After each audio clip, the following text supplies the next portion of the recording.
Dans le monde entier, on a une polarisation. On a des gens qui deviennent de plus en plus à droite, de plus en plus à gauche. En Israël, en vérité, c'est le centre qui est en train de se renforcer. Et évidemment, c'est une bonne nouvelle, c'est une nouvelle exceptionnelle, puisque plus on aura d'identité juive, plus on aura un projet sociétal partagé, et plus en fait, nous sommes une société qui a encore plus de résilience et de capacité de se reconstruire après la guerre.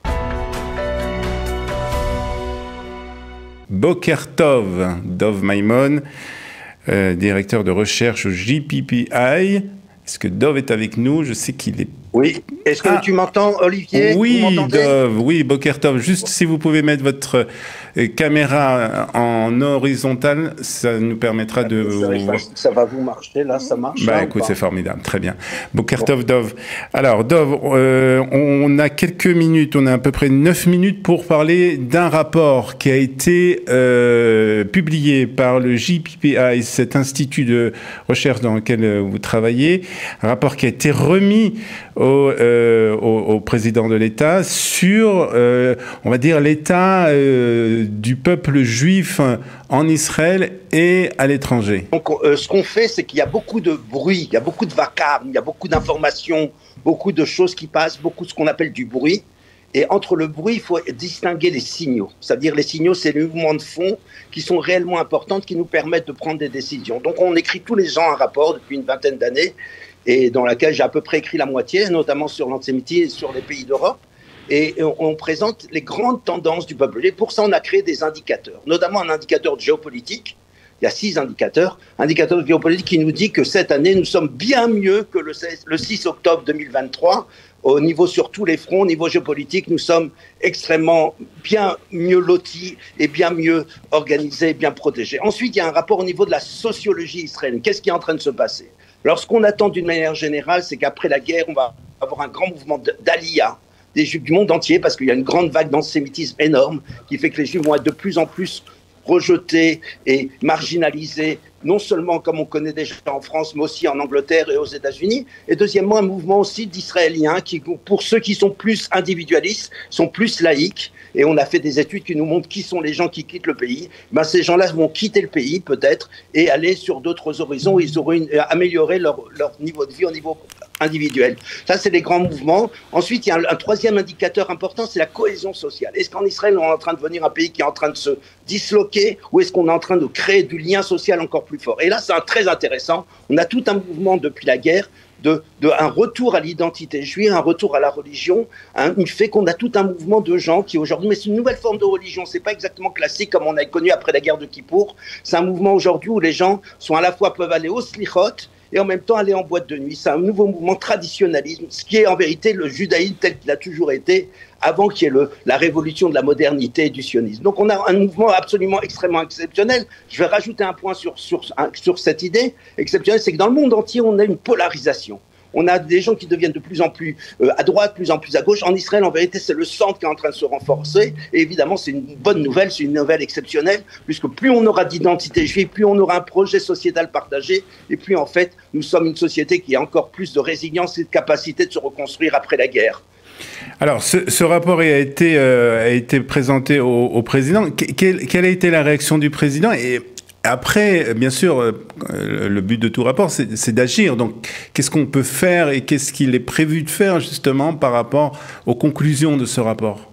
Voilà, donc c'est un rapport qui est non seulement au président, mais aussi au Premier ministre israélien. Il va être présenté au cabinet ministériel et on présente des recommandations, notamment pour faciliter, par exemple, l'aliyah des pays d'Europe de l'Ouest, puisqu'on va avoir une grande vague d'aliyah. On s'attend à une grande vague d'aliyah. Il y a beaucoup d'antisémitisme. Les gens ne peuvent plus vraiment parler avec leurs voisins qui sont non-juifs. On a un mouvement qui fait que les juifs sont de plus en plus dans l'entre-soi. En diaspora, ils se sont de plus en plus identifiés avec Israël et beaucoup vont vouloir passer le pas. Et pour ça, il faut simplement qu'Israël prenne la mesure de cet enjeu et on pourrait faire venir des centaines de milliers de juifs d'Europe de l'Ouest en Israël. Évidemment, ça changera. C'est des gens qui ont d'abord une bonne culture démocratique, qui ont l'esprit de l'état de droit, qui ont des notions du respect individuel, etc. Donc des gens qui vont renforcer le cœur de la société israélienne en faisant un état de plus en plus juif et démocratique et de plus en plus juif, parce qu'évidemment, les gens qui font leur aliyah sont des gens qui ont une identité juive très forte. Donc on s'attend à quelque chose d'assez optimiste. D'ailleurs, il y a un grand sondage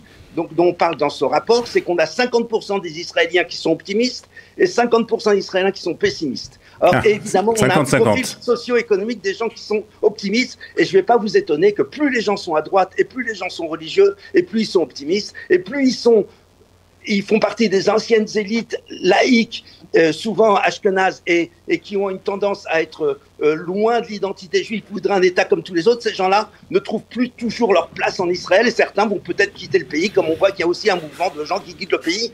Parmi les gens qui quittent le pays, il faut savoir que cette année, on a 78 000 personnes qui ont quitté le pays, mais d'un autre côté, on a aussi 40 000 ou 50 000 personnes qui sont des Israéliens qui sont revenus, plus encore les gens qui ont fait leur alliance. On a en tout un déficit net au niveau des Juifs. 50% des gens qui quittent le pays ne sont pas Juifs. C'est des gens qui ont été des Ukrainiens qui ont été éligibles à la loi du retour, qui étaient venus pour avoir des droits. Quand ils ont vu tout à coup des bombes qui leur tombent sur la tête, ils ont quitté le pays pour aller dans d'autres horizons meilleurs pour eux.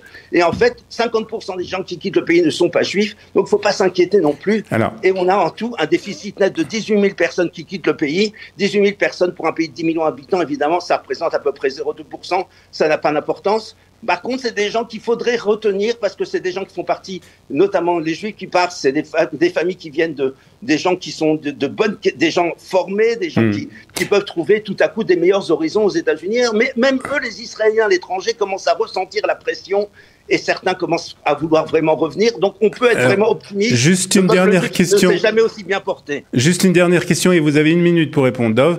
Est-ce que ces conclusions, vous avez cité le changement par rapport à l'identité du peuple juif et les autres conclusions, est-ce que vous pensez que c'est une résultante du 7 octobre ? Oui, évidemment. Le 7 octobre a été une transformation totale de l'État d'Israël, du peuple juif dans son entièreté. Le rapport Israël-diaspora se sont renforcés. Les Israéliens sont tous dans le même bateau avec les Juifs de diaspora. Donc tout ça, c'est des liens qui font que la cohésion sociale et à l'intérieur du pays et entre les Juifs d'Israël et de diaspora se sont renforcés, quelque chose qui est totalement positif, avec certains Juifs qui vont se désengager, etc. Je vous invite par contre à écouter un podcast qui est sorti hier soir en hébreu, parce que l'important c'est pas de parler aux Français, mais de parler évidemment aux décideurs israéliens. Et dans ce rapport, ça s'appelle Al Hamashmaut. C'est le podcast très porteur, puisqu'il y a 2 millions de vues par mois qui viennent dans ce podcast. Et là, je donne une émission d'1 heure où j'explique à peu près tous les grands enjeux pour les Juifs d'Europe et pour ce qui est en train de se passer dans l'État d'Israël. Donc, bravo à Kalita, et on continue le travail. Merci on est en beaucoup. route, et tout avance vers le bien, grâce à Dieu.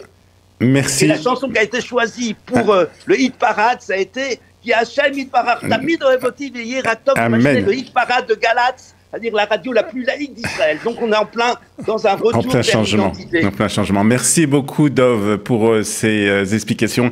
On invite bien sûr à regarder ce podcast et puis aussi les conclusions de ce rapport qui se trouve dans le site du JPPI. Merci, Dov, et bonne journée à vous. Bonne journée.